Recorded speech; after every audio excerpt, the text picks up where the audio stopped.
Welcome to Career Tools. This week, layoff signs and what to do about them. The questions this cast answers are: what should I look for to anticipate layoffs? And what should I do if I see those signs? Folks often ask, why don't you bring the Effective Hiring Manager Conference to more locations? Well, we've heard you. And in a couple of months, we'll be bringing our first ever EHMC to Boston. April 16th, 17th, and 18th, we'll be at the Hilton Boston Logan Airport with our EHMC, EMC, and ECCs respectively. It's our first step into spreading the wealth to more locations, and we hope to see you there. Register today at manager-tools.com/training. It amazes me always that people are surprised by layoffs, that they say, I was blindsided. I had no idea that layoffs were coming, because layoffs are rarely a sudden reaction to a decline in a company. It's rare that the situation deteriorates so rapidly that layoffs are needed without any warning. There's usually lots and lots of hints. There's usually lots of things that happen before layoffs that tell you that the company may be on the path to layoffs. And if you know how to spot those signs, then you can do something about it early. And that's what we want to do. So we're going to talk about the signs, and then we're going to talk about what to do. So we're going to cover what to do, the company lost money, your department is falling behind, cost cutting, hiring freezes, and secretive meetings. Fancy. Yes.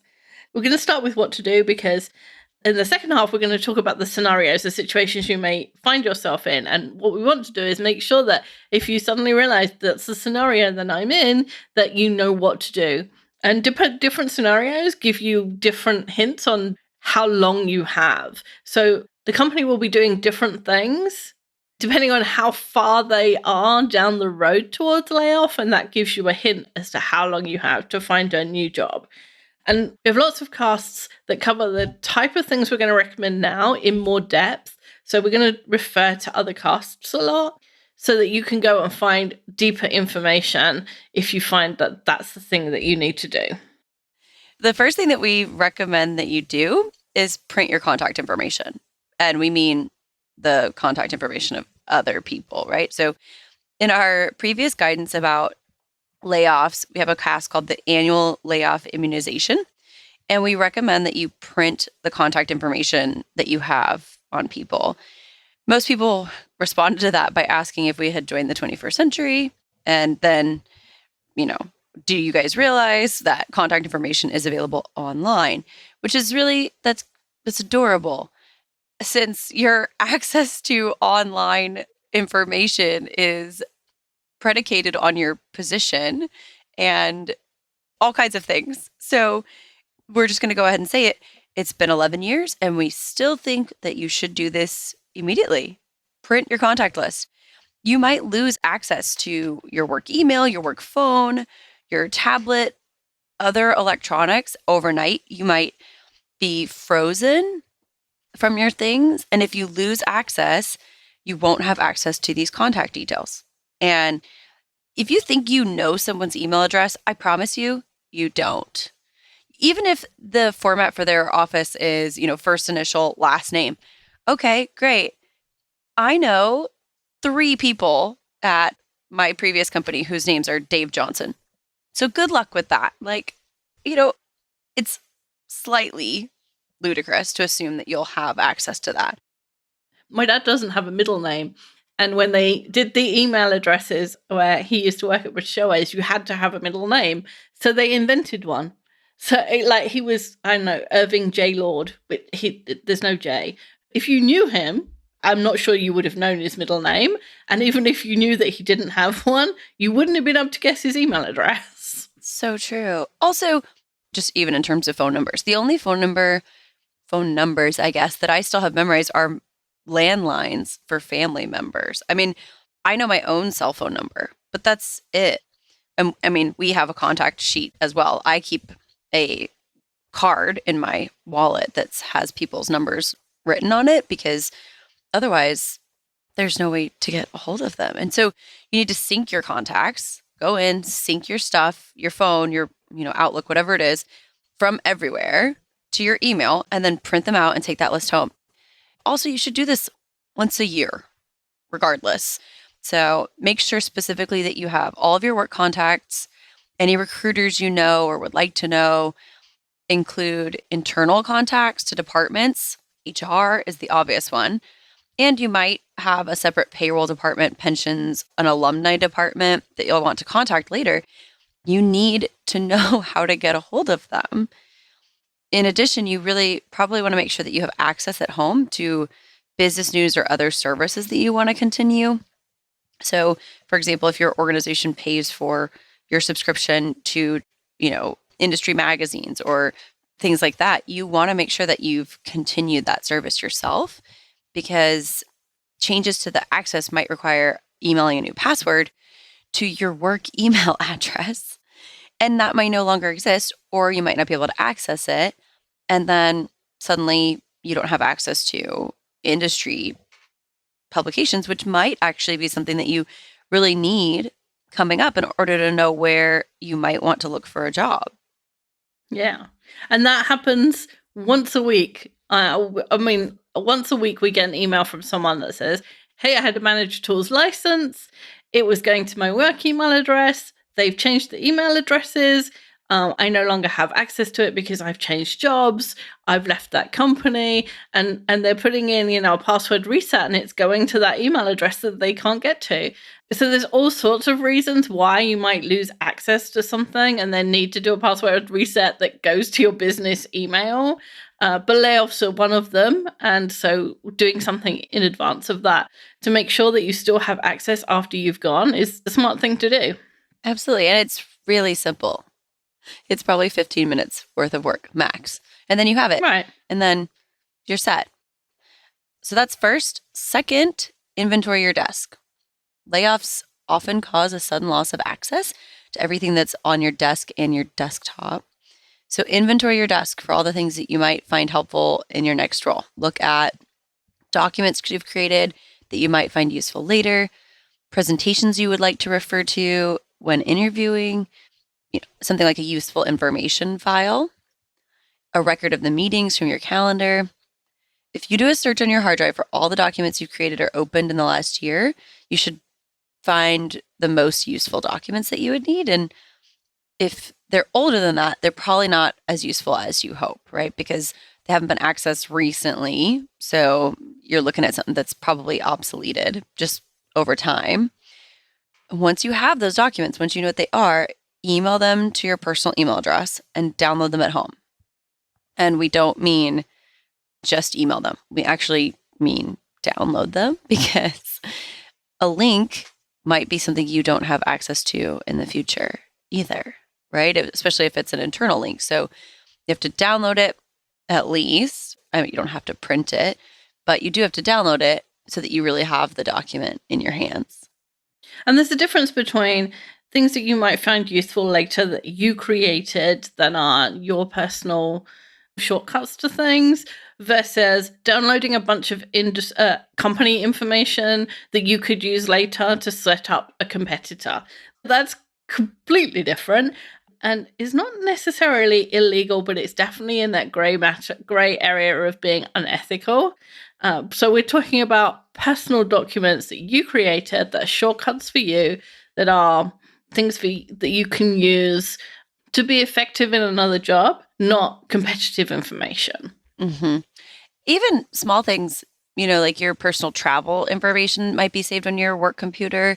If the primary computer you use is at work, then there is going to be some stuff on there that's just applicable to you that you might need access to. I wonder, I don't use 1Password because I have a different system for passwords, but I wonder if, your 1Password stuff you might need to write it down somewhere. Yeah, there's a I can't remember what they call it, like an emergency code or something that they tell you to write down. But yeah, you're right. It's another thing if you can't get into 1Password because it goes to your work email, right. You've lost access to every single thing you have, which Yeah. is infuriating. The manager tools ABCs: alignment, behaviors, and communications. Sounds easy, right? We wish it were for all the managers in the world. Unfortunately, our data reveals that many managers get promoted into their role because they were standouts in their technical role. Sam was the best financial analyst, and now he manages a team of 30. It's a completely different discipline, and often it's thought that the transition is easy, but it's not.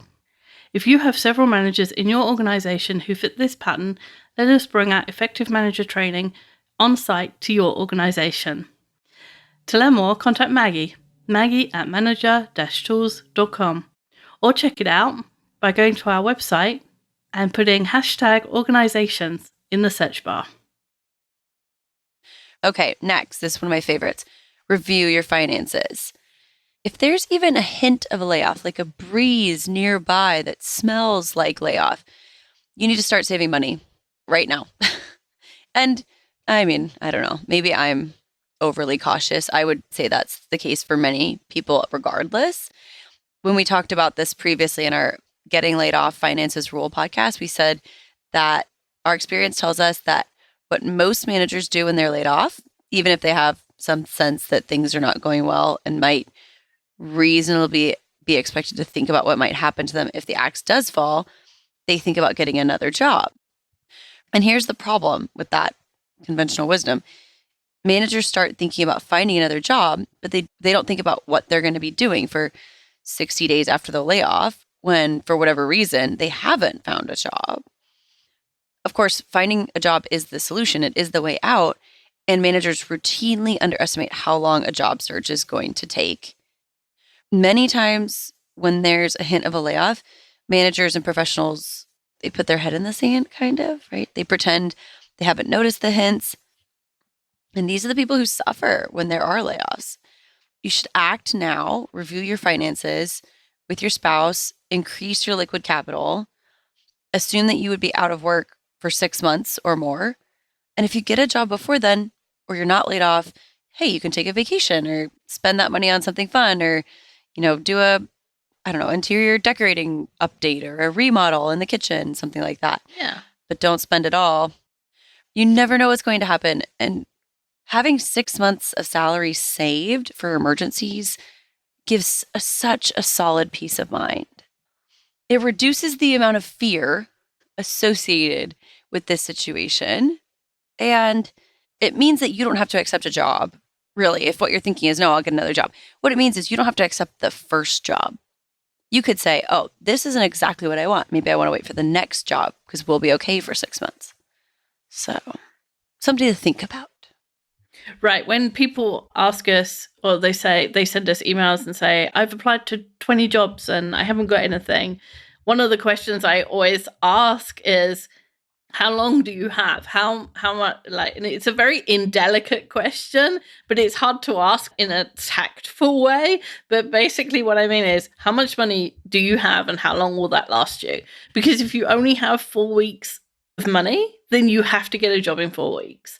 And that reduces your choices. That means you have to take something that maybe isn't ideal in a number of ways. Whereas if you have 6 months, you have at least 3 months of being fussy, of looking for something that you really want. And then if you haven't found anything in 3 months, then you have to be a little less fussy. But you want to make career decisions based on your own timing and your own choices. If somebody lays you off and you have no money, they just decided your career decision for you. They decided it's now and you've got to find something else. Whereas if you have money, you can wait. Yeah, you have more flexibility because you're prepared. Exactly. Another way to get prepared is to buy a phone. Most of us, we have one phone, the one the company provides us, and we think of these kinds of electronics as ours, and they're not. They belong to the company. And honestly, while they might not do it, they're completely entitled to look at who you're calling, the apps you've downloaded, who you've been texting, what's in the text. And one of our mottos, as you just mentioned about changing jobs, is do it when you want to, not when you're forced to. If the company was to find out that you're already on the job changing track, they might move you from undecided to layoff only because the people who make those decisions might feel that you're going to be okay, that you have a plan, that you're more prepared than someone else. So you should consider, if there are signs of a layoff, buying a new phone. It doesn't need to have an expensive plan or be the latest iPhone. That's not a problem to us. In 2019, a cheap phone is about $30, and you get a free gift card for $25 worth of minutes. You can use this phone to contact your network, talk to recruiters. Use that number on your resume. I had a guy come to look at my heating today, and he had a flip phone. Yeah. With real buttons on it and everything. And it worked perfectly for what he wanted to do, which was call in my credit card numbers. Just because it looks antique doesn't mean it doesn't work. I looked in Walmart and Target and Best Buy. There's lots of phones for $30 or $40. And like you just said, half the time you get a gift card for the amount of the phone in minutes. So you're not losing anything. And you could buy that now on a month where you're not worried about layoffs, and put it in a drawer, and it will work just as well in a year's time if that's when layoffs comes. So one month when you've got $40 extra, or you don't go to Starbucks, then just buy a phone, put it in the drawer, it's ready if you need it. Use that gift card you've got left over from Christmas that you can't figure out what to do with it. Yeah, because it's only $40, right? And you're like, well, I can't buy anything good with that. No, just buy a spare phone. Right. My friend Gary has a flip phone for his ranch house because there's no service. And one of the great things about it is because it's antique, you can't get as much information on it, right? So it's not as bothersome. You don't get notifications from 40 different apps and all that stuff. So if you're a person who wishes they spent less time on their phone, you could always get a flip phone. Super cool. They still make them. Yes, they do. And we're assuming here that you already have a personal email address. And if you don't have a personal email address, go to Google and do that right now. You need an email address that you can correspond with people about your job search that is not going through your company's servers. And something adult, guys, professional, your first name, dot your last name, not the year that you were born or like an anniversary year, right? Something you feel comfortable saying out loud at the grocery store in line would be a good measurement for the appropriateness of what you put in your personal email address. A friend of mine who is a professional, his personal email address has something to do with Corvettes. And every time I look at it, there's nothing rude about it. It's not, and there's no bad words or anything. I just can't remember what it is specifically. But every time I look at it, I just think, really, you should change that. It's too personal, I guess. Like, it's something about his interests, and it makes it personal in a semi-professional environment, which is where I know him from. It's also worth considering, guys, Wendy mentioned Gmail. You should use Google, Yahoo, Hotmail, these old domain names. While there's nothing inherently wrong with having them, they're not only slightly dated, they also don't provide the same amount of storage. And all of them are free. There's nothing there. But Google gives you like this massive amount of data, storage, archive stuff. And honestly, their service is easiest to use as well. And it syncs better. A friend of mine who's like 25 has an AOL address. I'm not sure he was even born when AOL was handing out addresses. Yeah. And there's another time where I just think, every time I see it, I think, that's really odd. Use Gmail. That's what everybody's doing. We don't often recommend what the cool kids are doing, but the cool kids are using Gmail. Yes, it's for a technology reason, right? Like, yes. Yeah, AOL. Wow. My mom has a Yahoo address. Mine too. And that should just tell everybody that it's a bad idea. Yeah. That our moms are using it. Yeah. Good. Okay. You need that address so you can use it to send your resume, which is our next bit of guidance. Get your resume ready, which means pulling it out at home, not at work, along with your career management document and making sure your resume is up to date and shows you in your best light. If layoffs are imminent, you probably don't have much choice in what you're going to apply for. You need something very similar to what you're doing now because those are the jobs that will be easiest and fastest for you to get. So can take that into consideration. If you have 3 to 6 months, and it's your industry or area that's going through difficulties, not just the company, you should look for roles which are slightly to the left or right of what you're doing. For example, let's say you're doing IT project management to support digital advertising. We already know that companies in that area are struggling. Look for IT project management roles in a company like MailChimp, which provides services for email advertising, or a company such as Amazon, which hosts digital advertising on its own successful platform. These are just a little bit off enough. Otherwise, your field is flooding right? I have a friend who just went through this because of a merger. Their office was being obsoleted because of this merger, and their whole office, right, especially because it's all local people, they don't want to move. The jobs in their office, like those specific jobs, which was hotel auditing, they were all flooded at other locations, right? Every other hotel chain in the Phoenix area was flooded. And that auditing position in other areas was open in a lot of different kind of companies, but not hotels. And so it's just a little off. It just increases your chances that your job search will go well. You want to move a little bit away from where the crowd is. Yeah. Auditing, you can audit anything. I mean, you could stay in the leisure industry or the travel industry and do auditing for, attractions or airlines or other travel things. You could also do auditing consulting and then consult to hotels. Mark jokes sometimes the way to get a consulting job is to get fired, which is true. A lot of consultants get fired and then think, oh, I'll just do this on my own. So that's another way to do it. If you just think left or right of where you are, so one step, you still have enough relevant experience and you step away from where everybody else is trying to get jobs.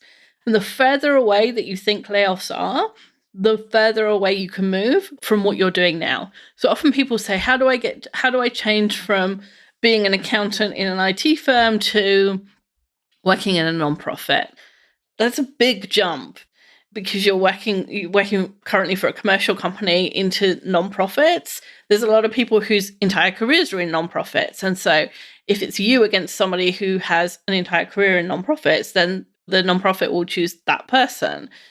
So anytime that you're trying to move between industries or in geographical terms, you're making it harder because it's less easy to see how relevant your experience is, and other people will have more relevant experience.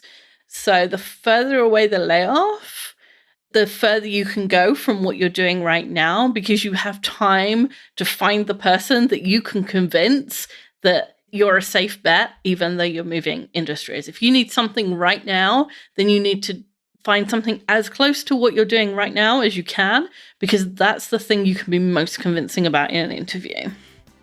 It's a strategic choice, but it's also a tactical one, because in terms of tactics, you need to tailor your resume to the jobs you want. And so you need to know what you're going for. So we've been through 5 things you need to do if you think layoffs are coming. So we'll stop here because we don't want to give you too many things to do. And next week we'll pick up with some more things to do and then the hints that a layoff is coming so that you know whether or not you need to do all of these things right now.